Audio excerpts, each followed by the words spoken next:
right now, I would like to welcome to the stage Cătălin Cosoi and Silviu Sofronie from Defender to speak about a look into bulletproof hosting. So let's give a round of applause to, yeah?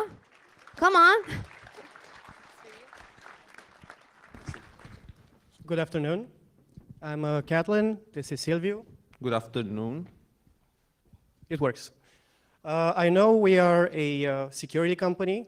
Most of you guys know us for our AV products, but this is not going to be any commercial presentation. We're going to go to present you some of the challenges and projects that we have, and also pay a lot of attention because we're hiring exactly on these projects. Silvio. All right, so we're going to take a look into bulletproof hosting, what bulletproof hosting is, why it exists, who uses it, and how we think it will evolve in the near future. So in order to make these points, we're going to go through some game over Zeus information, CryptoLocker, and some Tor hidden services. It's going to be quite a technical presentation. Hopefully, I'll be able to keep my mind throughout the presentation. First of all, why does Defender do forensics? Because we have... To get on the other side? What? To get on the other side? No. We have access to 350 plus security specialists in their own areas, so we have access to guys who know networking, operating systems, malware research, phishing, spam, whatever it is. We also own a network of honeypots that are deployed worldwide to provide us with real-time feeds of malware samples, spam, phishing. Our IP reputation systems and URL blacklists are also a very valuable tool. We crunch our big data through the use of correlation engines and machine learning algorithms in order to have a good understanding of the big threats, the emerging threats. So how do we do a forensic investigation? First of all, we recognize the big threat by using the tools I just described. Then we break it all apart, piece by piece, look at each piece, and try to understand how it's working in order to move up the chain and do an effective takedown of the botnet in this case. All right, so speaking of botnets, we're going to go into Game Over Zeus. And first of all, how can you become a victim of Game Over Zeus? Its main attack vector is spam campaigns with malicious attachments. But we've seen that drive-by downloads and phishing schemes are also a good, effective infection vector. So that's how they reach you, but who could actually become a victim of hacking? I think Cătălin could. I wasn't paying attention. I was saying hi to somebody. That's why he can become a victim of hacking. But also some other people got burned. So nobody's actually safe from hackers if they put them from you, if they put your mind to it. But we can split the hackers into two main categories. We have the hacktivists, the hackers that do political hacking, governmental sites, and the most serious hacking group, the cybercrime groups. These guys do hacking for profit, for making money. So it's necessary for them to have their server infrastructure operational at all time because they make money out of it and they need as much money as possible. So in comes the need for a bulletproof hosting service. So this hosting service should be bulletproof because from the police and the security industry in order for them to make a lot of money. We're going to look Game Over Zeus, but it's an interesting botnet in this case. First of all, you can see the architecture of the botnet. You can observe that the network is peer-to-peer. Every victim communicates to a list of peer victims. And the command and control server in the bottom right, is this the pointer? Okay, this is the command and control server talking to only one infected machine. And this infected machine communicates to other victims and the victims to each other and so on. This makes it difficult for the police, for the law enforcement to find out the real CNC server, because if they investigate this machine, they'll think that this is the actual CNC server because this is where the instructions come from. This is a very interesting approach and different from classic botnets which have every victim connecting to the CNC server. Every victim in the botnet knows the IP address of the CNC server, which is rather useless, because if you take down the CNC server, you're taking down the whole botnet. So the guys thought of using domain names instead of IP addresses, and they're using domain generating algorithms. These are algorithms which provide the victim with a list of domains at which they can find the CNC server. These domain names are active for a specific period of time. In the case of Game Over Zeus, we have 1,000 domains per week used by the victims to try to contact the CNC server, in sequence, one by one, until the CNC server answers. Right. So now, a little bit about CryptoLocker. CryptoLocker, being a ransomware, has nothing to do with a botnet, actually. It encrypts your file system by the use of a public key, and the public key has a corresponding private key which could decrypt your file system, but the private key resides on the server of the CryptoLocker guys. So the CryptoLocker guys had this awesome malware that encrypts your file system and asks for ransom money, but they needed a way for the victim to talk to their server, because you can notice here that the victim needs to talk to the actual server for the CryptoLocker guys. So that's where CryptoLocker guys used bulletproof hosting. In our forensic investigations, we found a bulletproof hosting that actually serves 10 clients. I'll get into that a bit later. The interesting connection between CryptoLocker and Game Over Zeus is that Game Over Zeus was used as an infection vector for CryptoLocker. So every victim of Game Over Zeus received an instruction to download and install the malware from CryptoLocker. So the police got on the wire because there were hundreds of thousands of victims. I don't know about victims, but they were making 20 million as profit. 20 million, okay. So the police, the law enforcement agencies got on the wire trying to stop the spreading of CryptoLocker. And to do that, they needed to take down the Game Over Zeus botnet, which was actually spreading the malware. So Operation Tovar happened sometime last year. I don't remember the exact date. It's not important. Operation Tovar was a joint effort by the FBI, Europol, Cybersecurity Task Force, local law enforcement, security vendors, security industry. What they actually did was cut off the communication between this is the pointer, between the CNC server and the affected machine, because all that 1,000 domains per week were not resolvable anymore. The DNS didn't answer for them, nobody. They got a Department of Justice court order that prohibited every internet service provider to resolve the domains belonging to Game Over Zeus. So that's how they stopped the communication between the victims and the CNC server, hoping that CryptoLocker would stop spreading, which was an effective takedown. It worked, but it had nothing to do with CryptoLocker, because CryptoLocker was using a separate infrastructure. After the infection with CryptoLocker, the victim didn't need Game Over Zeus anymore. The victim had CryptoLocker and needed to get the public key and the private key from a separate set of servers than those from Game Over Zeus. So basically, we're speaking of a victim that now is talking to the CryptoLocker bulletproof hosting services that provide the victims with the public key to encrypt the file system. Now, this infrastructure of bulletproof hosting we studied because we did a forensic investigation on several servers with the help of our friends from law enforcement and local certs.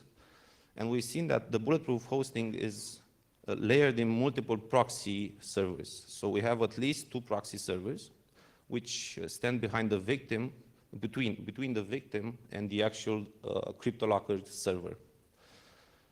These servers are being used, this infrastructure is used in order to anonymize and hide away the real server for CryptoLocker. Yeah? What we found out, and it's interesting that the bulletproof hosting had 10 clients, including CryptoLocker. So there was CryptoLocker, but also other big threats that were using this infrastructure to hide away their servers. So not only CryptoLocker was using them. Now the proxy layer 1 server, the first line, the first circle, is facing the victim, and it only relays traffic from the victim to the proxy layer 2 server. I have an example of exactly how it works. So let's say you become a victim of CryptoLocker today. CryptoLocker has some domain names that the victims use to connect to the server. So you have a DNS request up in the top corner right here, port 33 domain. The victim makes a DNS query. The DNS query is answered by the name server for that specific domain. As it happens, the name server is actually a proxy 1 layer in the bulletproof hosting infrastructure. So the proxy layer 1 server receives the request, DNS request. It sees that it's from a CryptoLocker victim. So when it contacts a central DNS server, this is a private DNS server hosted within the bulletproof hosting infrastructure. So this DNS server receives the request from the proxy layer 1 server. But because the bulletproof hosting has more than one client, it has 10 clients, it needs to differentiate between Citadel victims, CryptoLocker victims, fake AV victims, and other clients. So every proxy layer 1 server attaches a random number, which is specific to CryptoLocker, for instance. It's the Y here. So the DNS server now knows that the DNS query was made by a client, by a victim of CryptoLocker. So it answers with 4 IP addresses for CryptoLocker, telling the victim, reaching back to the victim with 4 IP addresses for servers which belong to CryptoLocker alone. The victim then connects to one of those IP addresses via an HTTP request. This HTTP request actually is trying to get the public key, is the malware calling home to get the private key for encrypting the file system, right? So the victim begins a connection on HTTP, proxy layer 1, proxy layer 2, because it forwards the traffic HTTP, and from proxy layer 2, you have VPN tunnels leaving proxy layer 2 to other servers which are proxies, and the cycle can continue until one of the servers decides, I will end the cycle, and now I can talk to the real CNC server from CryptoLocker. So it's a very, very complex infrastructure with proxy servers in and between each other, trying to hide away the path toward the real server from CryptoLocker. But still, the victim can access the server from CryptoLocker without any problems. Okay. So we did a little bit of forensics, and after Operation Tovar, the takedown of Game Over Zeus, the main infection vector for CryptoLocker, we've seen that CryptoLocker is still alive, and it also started to use Tor functionality. So they started to move towards Tor because it was hard. It becomes harder for the law enforcement task forces to take down servers in Tor, Torified servers. We've seen in October 1,703 requests in 24 hours for the service of CryptoLocker. These are requests made by the proxy servers between each other. These are not the victims, are the proxy servers calling back home for updates. This isn't my presentation. I have a whole bunch of stuff on Tor as well, so let me just check out. Cătălin, talk.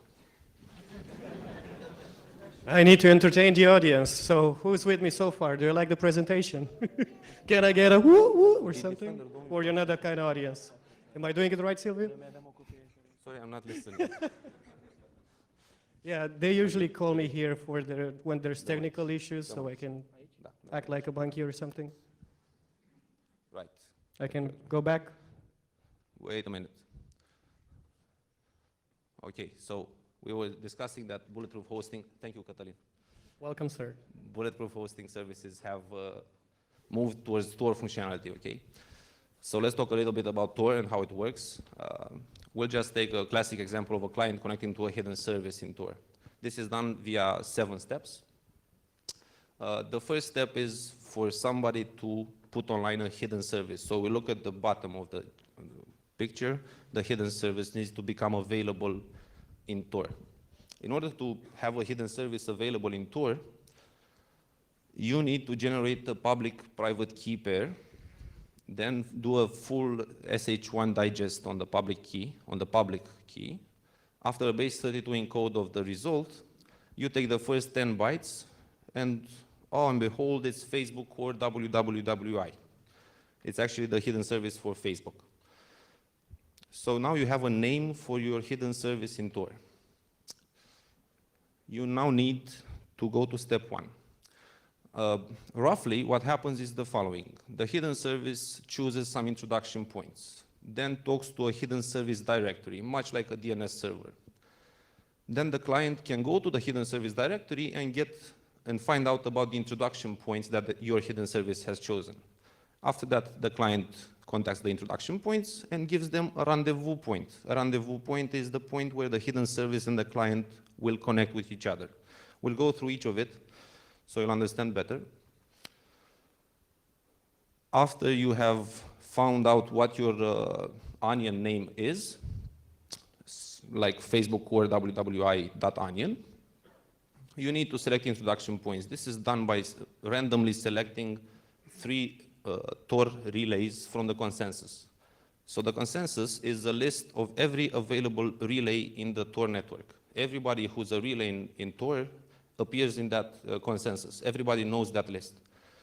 So the hidden service goes and chooses its introduction point, right? It chooses 3 random introduction points, and then it needs to calculate a descriptor ID.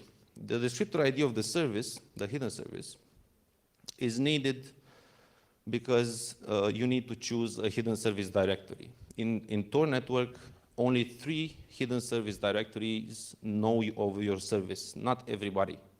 So how do you choose these 3 hidden service directories that know about your service? Well, you do a base 32 decode from your name, from Facebook or wwi. You get your result, you apply a hash with the timestamp. It's very important.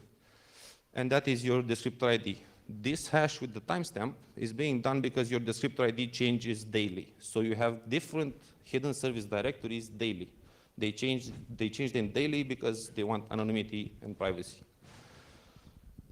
After you have the result, which in this case is CPW whatever, you select the first 3 relays in the consensus which follow this result. So will the client. When the client will try to look at arrow number 3, right? Now, the hidden service has the introduction points, selected the hidden service directory, and now the client can call to the hidden service directory. In order for the client to call to the same hidden service directory that you selected, this is why you always choose the first 3 relays, okay? So the client will do the same exact method and reach the same hidden service directory that you chose to represent you. After the client has the hidden service directory for your service, it receives a message from the hidden service directory telling him, look, the hidden service has the following introduction points. These introduction points are being communicated to the client. The client now knows the introduction points. The client establishes a rendezvous point that only he knows. This is randomly selected from the consensus list, so it has nothing predictable about it. The rendezvous point is known, and it communicates the address of the rendezvous point to the introduction point of the hidden service. And the hidden service now receives from the introduction point information that you have a client waiting for you at that specific rendezvous point. Now, what you should also know is that every arrow on this picture is actually 3 different Tor relays. So between the client and the hidden service, you have 3 different relays here, 3 different relays here. Relay 1 knows who the client is. Relay 2 knows that the client is relay 1. Relay 3 knows that the client is relay 2. So the anonymity goes on to the chain. Nobody knows who actually asked about the hidden service. So it's a very powerful scheme of anonymization. And we're seeing bulletproof hosting services moving towards Tor. So in this slide right here, the first level proxies with the second level proxies are starting to communicate over Tor. So they don't longer use IP addresses, they use .onion domain names. So this complicates things a lot. We actually did do several takedowns on layer 1 proxies. They were operational within 1 hour, back online. The layer 2 proxies were operational within 24 hours after we took them down. Well, when they move to Tor, that presents an interesting challenge to law enforcement as well as security industry. And it's an interesting challenge. And that's why Cătălin said that we're hiring, because as a challenge, we are willing to start with everybody if you want to hop on. I think I have some more conclusions, Cătălin, but as I said, If I may add something, so besides the fact that we're hiring, I'm not going to play spot the Fed with you guys, but if there's any law enforcement agencies or local certs here that want to collaborate with us on these takedowns or investigations, please make yourself known after the presentation. Right, so you can reach me and my team at forensics@bitdefender.com. Thank you for your patience. Hopefully you guys, I did a good explanation of the topic. It's the first time I'm doing this presentation. I confirm. Questions, I think we're ready for questions, for Q&A. So help me God. There we go, Jay. Mother. Is this for Cătălin, right? Question. Hey, great presentation, by the way. Thank you. Good game. So I guess my question is, how did the clients access the Onion services? How did the client access the Onion services? I just did 15 minutes of speaking about it. But I did a good Want to presentation. redo? The organized crime, right? They set up some sort of relay that would, relay the packets from the client to the Onion service, or how did that work? You can have two scenarios, I understand now. First of all, you can have your victims connect to your CNC server via Tor, which means you need to add in the malware some routines for connecting to Tor, which is easy. See Tor Locker for that. Or you could have your bulletproof hosting infrastructure work via Tor, not via hard-coded IP addresses. Well, I'm talking about the second scenario that I mentioned. So you have your client, which is in plain internet, right? Yeah. And you have your hidden services behind Tor. Yeah. How do you tell the client to use do they use a Tor relay of sorts to make the client connect to the hidden service? I suppose so. I don't know yet. I still have to investigate on that. I mean, you're asking me how does a bulletproof hosting environment look like in a Tor network? Yeah, how does the client, this is something that you can actually see in forensics. If you study how the malware behaves and how the malware connects to the hidden service, you should probably see how exactly does it do. I mean, I'm talking about not the scenario with the Tor server locally, but the one where the client in plain internet connects to the Tor service. So this, no. This is the victim in the plain internet, right? Yep. And where is your Tor relay? Right here or right here? Or? Well, you said something about Onion services, right? Which are in Tor.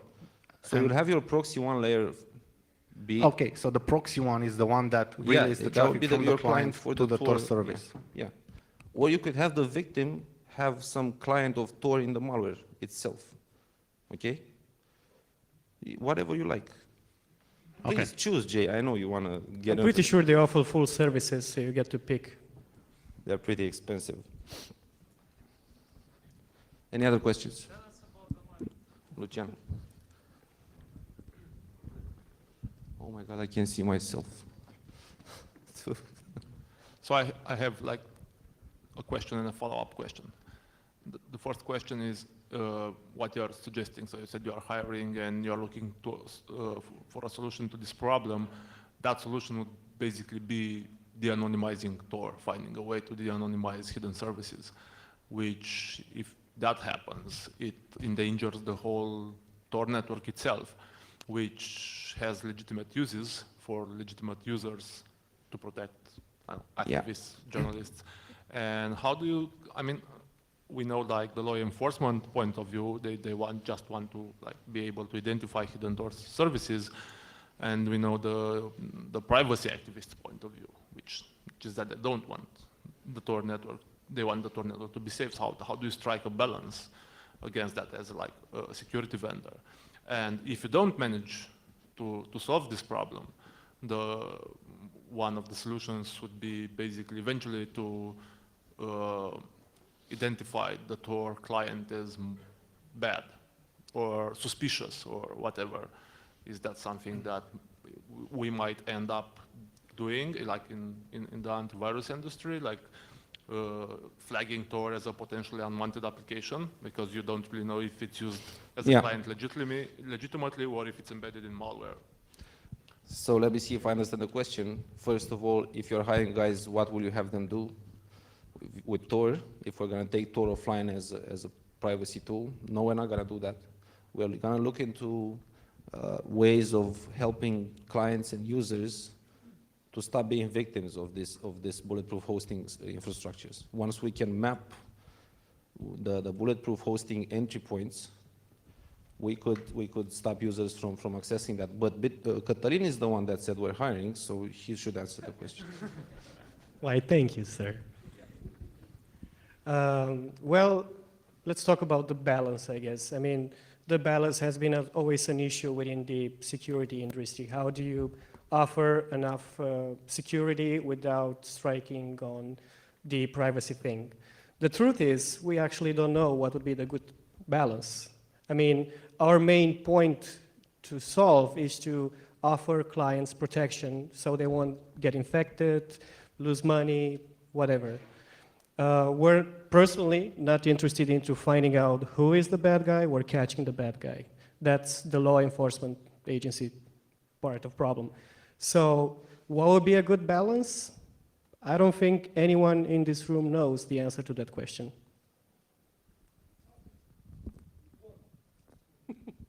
Okay. There will ever be a balance, or what are you saying? Fair enough. What I'm saying is that you can't, I mean, let's take that setup, right? Where we have like a layer 1 proxy that connects over Tor to a layer 2 proxy or the entire infrastructure, right? So you want to find out the layer 2 proxies, which you can't because they are Tor hidden services. And you want to identify the real IP addresses and domains of those servers, right? That's No. the key issue there, right? I'm not trying to identify the real IP address because I'm not law enforcement to take them down. I need to stop the victim from calling to proxy level 1, first of all. Okay. And then if I can help law enforcement understand that the threat is becoming more prevalent, I mean, we're seeing a lot of connections going that way, then we could help them out and they should do their thing. I don't know. But if I did explain myself correctly, the hidden service directory has some flaws in it. So you can actually see how many requests are being served up to a service without owning it. You don't know the source of the request, but you know how many there are, right? So you can see that a specific CNC server is being more and more, is seeing more and more traffic. Okay, so That's information you which don't could be necessarily have an issue in this setup where you can easily identify the layer 1 proxies, right? Yeah. But you have a problem where the malware has an embedded Tor client and connects directly That's to a Tor. real problem, yeah. Okay. But you can tackle it from antivirus solutions, anti-malware. We're not here to sell, Yeah, come on. yeah. There's more questions there.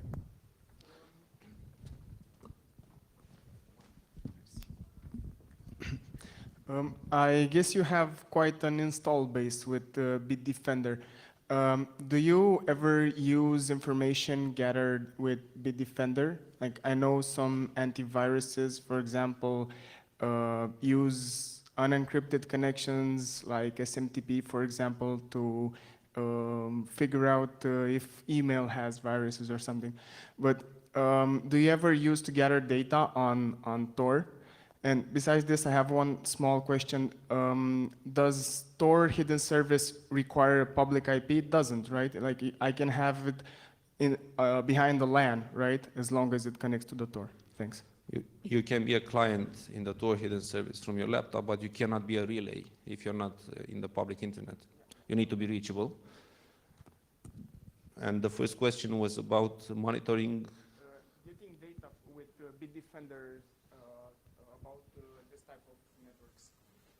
If you use like, if you use the install base of Bitdefender, basically the computers that customers. yeah, the customers to get the data on various malware. You want me to take the hard one? Yeah. It's not really hard. I mean, the only information we get from customers is when we detect a file. So we get a report, and so we can have, at the end of the year, a statistics of top 10 viruses we identified in the world. So that's all. I've got one, and it has nothing to do about gathering data. If you want to stop the chain, right, because that's your point, why not actually collaborate with the guys over at Tor and mark them as bad relays? You As can in- certainly do that. You could do that. That's an idea. They're gonna probably come back up every certain amount of time, but They'll probably it's- come up every hour. But yeah, you could have an API connection with Tor guys and tell them real life. yeah, this is you a new stop one. that, no, new stop that, one. no, stop that, no. That happens It's anyway. a trust issue. I mean, who are we so that the guys trust us? Who are we that we, I mean, we need to talk.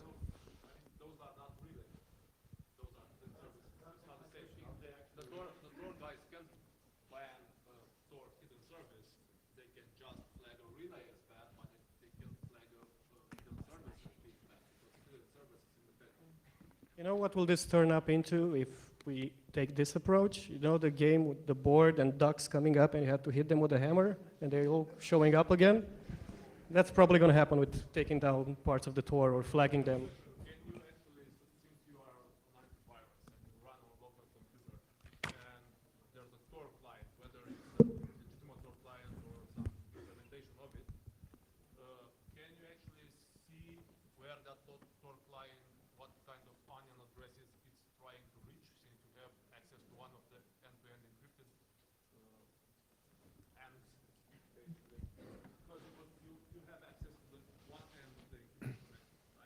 Correct. Yes, you can.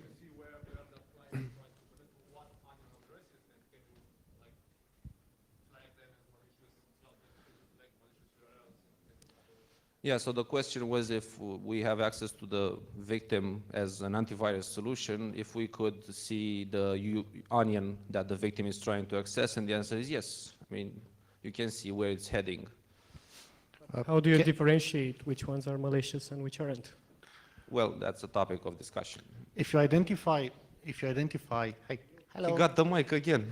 Jesus Christ. So if you Let's just go. identify an onion service as malicious, as a CNC or whatever, is it legal for you to try to hack it, for example? No. Even though it's Straight malicious. face. Straight face. No. It's probably going to be legal in the Netherlands. I think they're talking about law or something. No, it's not? No? Oh, well, no. Unfortunately, the time is up for the presentation. You can speak with them in the coffee break, but yeah, it's fine. Thank you. Okay. Thank you very Thank much. you so much.